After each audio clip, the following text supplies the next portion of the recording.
What's up, everyone? This is Will or Iron Legion, and I'm back with another episode of the Inspired Geeks Podcast. And today, I'm actually going to be talking about the newest X-Men film, X-Men Dark Phoenix. This is actually the last X-Men film made by 20th Century Fox. We all know they just got bought out by Disney, so the X-Men will be making their way into the MCU in the coming years, so that's very exciting news. But everyone wants to know how Fox ended their legendary X-Men franchise that's going on about 19 years now, almost 20 years. That makes me feel old.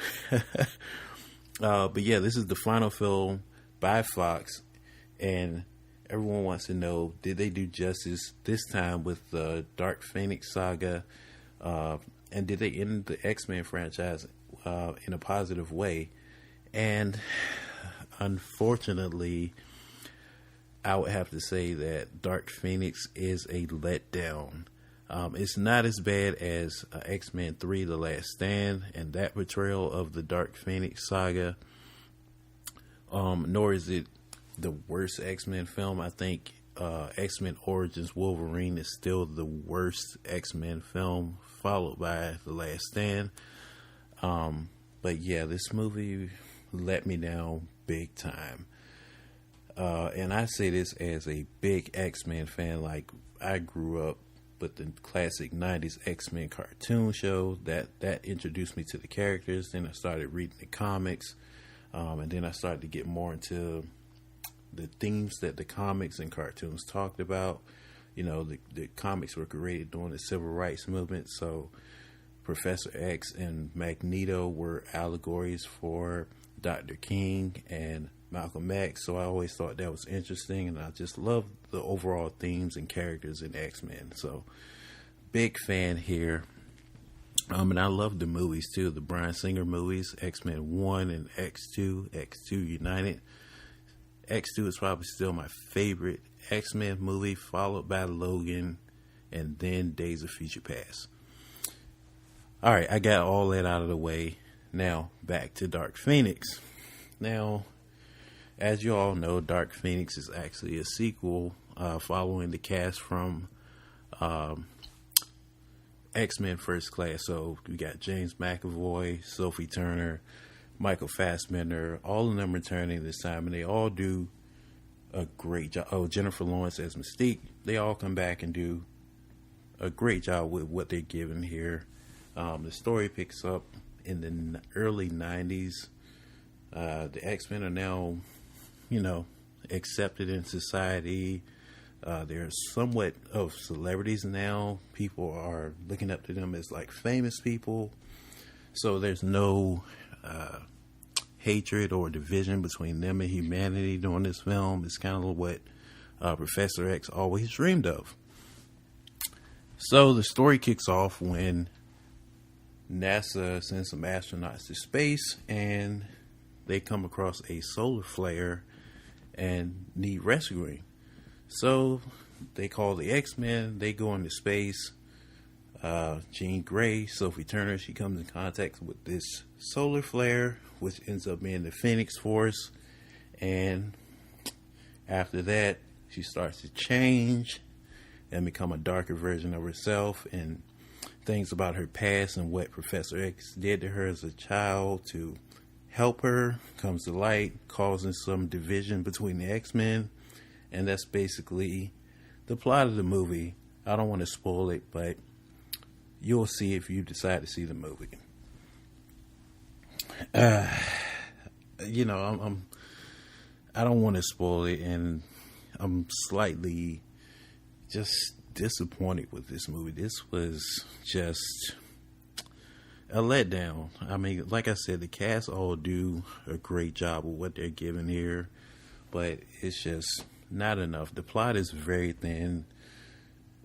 Yes, they do some justice with the Dark Phoenix. There's some cool actions moments, and it's more the origin of the Dark Phoenix with Jean Grey is a little more comic accurate than what was shown in X-Men The Last Stand. But the plot here is just missing something. Like, it just feels like a mess of a movie. Like, you could tell that this movie had production issues. Like, there were massive reshoots toward the end. Like, the last act of this movie feels totally different from the first half of this movie. And I was like, what in the world?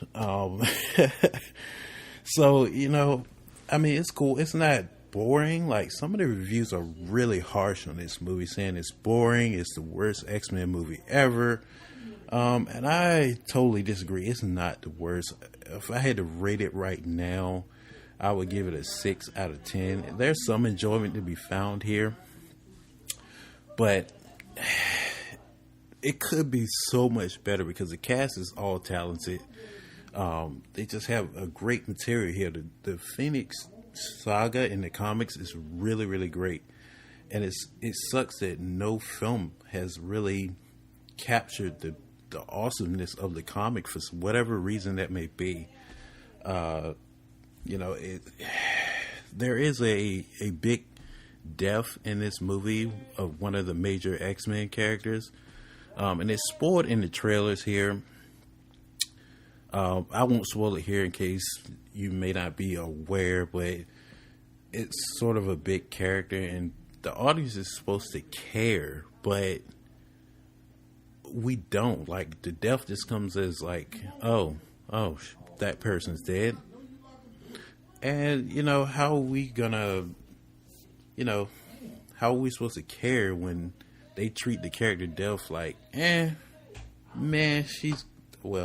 they're gone. So, let's keep it moving. I almost spoiled it, but again, it's in the trailer pretty much. So, forgive me if I kind of spoiled it right there, but you get the point. Also, Jessica Chastain is in this movie, and she plays an important role, but she's like, I would say, the secondary bad guy in the movie. And the character is actually important to the comics, and I can't really talk about it without getting into spoilers, but again, this is another case of the X-Men franchise using a high-profile actor who is very talented and given nothing to do with the role. She's just like, hey, I'm the bad guy here, and she just pops up periodically through the movie, dumps some exposition, and it cuts to the next scene. It's like she might kill someone and then boom. So it's really lame too, because they're way cooler in the comic books than they are in the movie, and they just don't give her a lot to do. And that same could be said for some of the X-Men characters. Storm is in this movie, and she's just a side character. Nightcrawler too, he's in it. Cyclops is given, more to do this time, but still, this is basically just Jean Grey and Professor X movie. Magneto's also in the movie. He also, Michael Fassbender, who's great as Magneto. I love Magneto. He isn't given a lot to do either. He's treated like a secondary character, and it's just like you're wasting all these great characters and actors for a movie that just feels subpar and not as epic as it should be, especially for it to be the conclusion to the Fox X-Men saga, And then, I wanted to talk about, Nightcrawler. So there's one scene, I'll spoil it a little bit. We all know Nightcrawler is like a Catholic in the comic books and doesn't really kill. Slight spoiler here that bugged me is that he straight up kills people in this movie. It makes sense for the scene and the character at the moment, but he shows no remorse, sort of, and the characters aren't really human, but still he's killing, and it's like, oh, I didn't know Nightcrawler was just this brutal killer. Like, so sorry to spoil that, but that just threw me off too. And then also the timeline of the X-Men movies has always been like a huge pet peeve of me, because this movie ignores the end of X-Men Apocalypse when Jean uses the Phoenix Force to kill Apocalypse. Yeah, they totally ignore that here. in this movie is not referenced at all.